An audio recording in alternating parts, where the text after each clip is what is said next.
Hello दोस्तों, कैसे हैं आप लोग? आई थिंक सभी आप लोग अच्छे होंगे और अपनी तैयारी को बहुत अच्छे से कर रहे होंगे। और अगर नहीं कर रहे तो भैया अब तो शुरू कर दो, क्योंकि ज़्यादा समय बचा नहीं हुआ है। और इस वीडियो में मैं आप लोग को कुछ ऐसी बातें बताने वाला हूँ जिसको आप टिप्स तो नहीं कह सकते, लेकिन हाँ, इनको हम सावधानियाँ ज़रूर कह सकते हैं कि इनसे आपको बहुत ज़्यादा फ़ायदा होगा। अगर आप नहीं करते इनको तो चांसेस हैं कि आपको उसका नुकसान भी उठाना पड़े स्किल हॉल में। उसमें सबसे पहली चीज़ क्या है फ्रेंड्स, कि अगर आप अभी भी ईयरफोन से डिक्टेशन को लिखते हैं तो उसे बंद कर दीजिए। 100% आपको वहाँ पे स्पीकर ही देखने के लिए मिलेगा, ईयरफोन नहीं प्रोवाइड कराया जाएगा।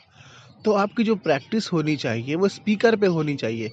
वैसे तो आप लोग सोचेंगे कि बहुत ज़्यादा डिफरेंस नहीं है, लेकिन जब आप ईयरफोन से लिखते हैं तो आपको बाहर की कोई भी आवाज़ नहीं आती और आपको सारे वर्ड्स एकदम क्लियर सुनाई देते हैं। लेकिन स्पीकर में ऐसा नहीं होगा। कुछ कुछ वर्ड्स ऐसे भी होंगे जो आपको पकड़ने में दिक्कत होगी, या फिर आप हो सकता है थोड़ा सा सुनने में दिक्कत हो जाए आपको।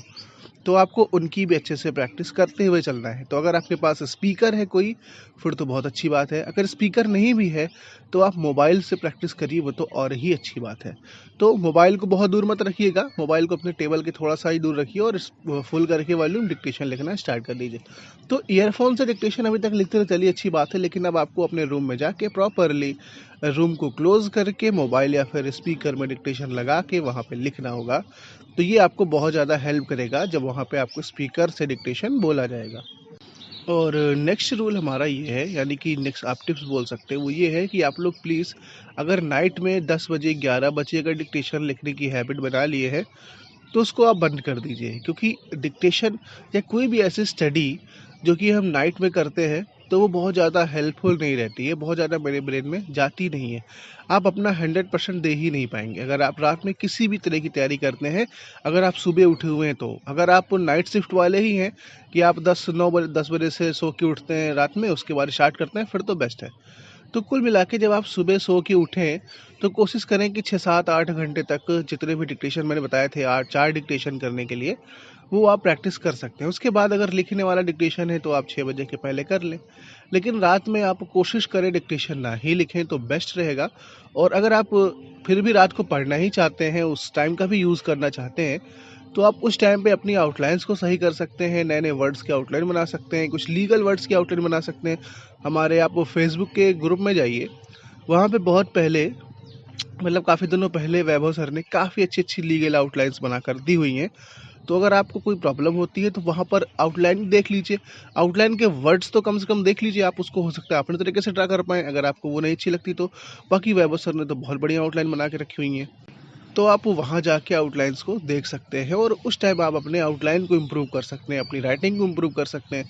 जो हिंदी की कमियाँ आ रही है उन सबको आप दूर करने का काम रात में कर सकते हैं। लेकिन डिक्टेशन लिखने का काम जितना जल्दी आपसे हो पाए, या फिर आप ये मान के चलिए कि शाम को 5 6 बजे के पहले पहले आपको डिक्टेशन लिख लेना है, उसके बाद नहीं लिखना है। चाहे आप 8 डिक्टेशन लिखते हो, चाहे आप 10 डिक्टेशन लिखते हैं। और उसके बाद एक और सबसे इम्पॉर्टेंट चीज़, ये सच में इम्पॉर्टेंट है, जो कि रिलेटेड है बॉडी अलार्मिंग से।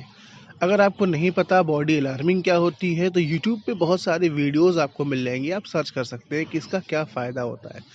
बॉडी अलार्मिंग क्या होता है ये तो मैं नहीं बताऊंगा इस वीडियो में, क्योंकि बहुत लंबी हो जाएगी वीडियो। लेकिन आप इतना मान के चलिए कि जिस टाइम आपको स्किल टेस्ट देना है, मान के चलिए आपका मॉर्निंग में 10 से 12 है, तो उस टाइम पे आपको हर हाल में डेली स्किल टेस्ट लिखना ही लिखना है। ये आपको 100% करना है। कोई अगर और काम आप करते हैं उस टाइम पे तो आपको छोड़ना होगा। इससे ये होगा कि आपकी बॉडी परफेक्टली, कंप्लीटली, पूरा ब्रेन के साथ सेट हो जाएगी उस टाइम के लिए कि हाँ, इस टाइम पे मुझे डिक्टेशन लिखना होता है, मुझे डिक्टेशन के लिए इस टाइम पे प्रिपेयर रहना है। तो ये बॉडी अलार्मिंग आप जब एग्ज़ाम हॉल में जाएंगे उसी टाइम पे, जिस टाइम आप घर में प्रैक्टिस करते हो उसी टाइम पे आपका एग्ज़ाम भी होगा। तो आपको देखने को मिलेगा कि वहाँ पे बहुत ज़्यादा आपकी बॉडी प्रिपेयर्ड है। जो काफ़ी सारे लोगों को ऐसी प्रॉब्लम्स आती हैं कि यार इस टाइम पे डिक्टेशन लिखने की आदत नहीं है, या फिर थोड़ा सा ब्रेन उनका फोकस्ड नहीं रह पाता, वो सारी टेंशन आपके साथ देखने के लिए नहीं मिलेगी। और डिक्टेशन लिखते समय आपको एक और चीज़ ध्यान देना होगा कि आप पार्टिकुलर वर्ड्स को ही फोकस करके अगर लिखते हैं तो ये चीज़ छोड़ दीजिए। क्योंकि मैंने 1 2 साल पहले जब वीडियोस बनाना स्टार्ट किया था, तो अपनी वीडियोस में सबसे पहले यही सब बताना स्टार्ट किया था कि डिक्टेशन को इम्प्रूव करते कैसे। तो डिक्टेशन में अगर आपको एरर्स कम लानी है, ठीक है, अगर आप डिक्टेशन पकड़ लेते हैं फिर तो अच्छी बात है, लेकिन फिर भी अगर एरर्स कम लानी है, काफ़ी सारे वर्ड्स कभी-कभी तो हम लोग को लाइन में ही समझ में नहीं आती कि पूरी लाइन क्या लिखी हुई है, एक वर्ड की वजह से।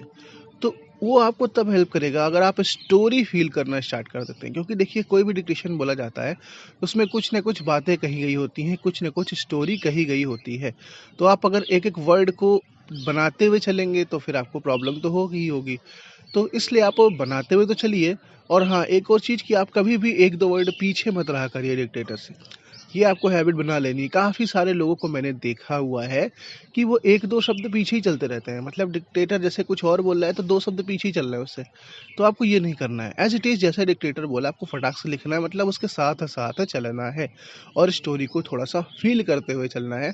अगर आपने स्टोरी को किया फ़ील, देन आप गलती नहीं करोगे। अगर आप कोई वर्ड मिस कर दिए हो या फिर कोई ऐसी आउटलाइन बना दी है जिसको आप उस समय पकड़ नहीं पा रहे, तो अगर आप स्टोरी फीड किए हो तो आप अपने आप उसको बना सकते हो कि वहाँ पर क्या होगा।